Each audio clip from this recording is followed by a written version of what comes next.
بسم اللہ الرحمن الرحیم۔ کافیہ کا چھٹا باب ہے، اس میں مبنی سبق نمبر 12 میں خوش آمدید۔ آج کے سبق میں ہم اسماء اصوات اور اسماء مرکبات کے بارے میں پڑھیں گے۔ عبارت دیکھ لیں۔ الاصوات کل لفظ حکی به صوت وصوت به البہائم فالاول کغاکی والثانی کنخ۔ المرکبات کل اسم من کلمتین لیس بینہما نسبت فإن تضمن الثانی حرفا بنیا كخمسة عشر وحادی عشر واخواتها الا اثنی عشرہ و الا اعرب الثانی کبعل بکہ و بنی الاول للصاحی۔ ترجمہ دیکھ لیں۔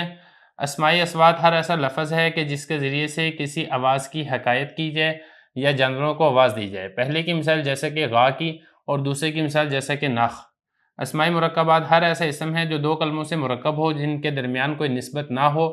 اگر دوسرا کلمہ حرف کو متضمن ہو تو وہ دونوں مبنی ہوں گے، جیسا کہ خمسۃ عشرہ، ہادی عشرہ اور اس کے اخوات، سوائے اثنی عشرہ کے، وگرنہ دوسرا یہ مرب ہوگا جیسا کہ بعلبک کا، اور پہلا مبنی ہوگا صحیح قول کے مطابق۔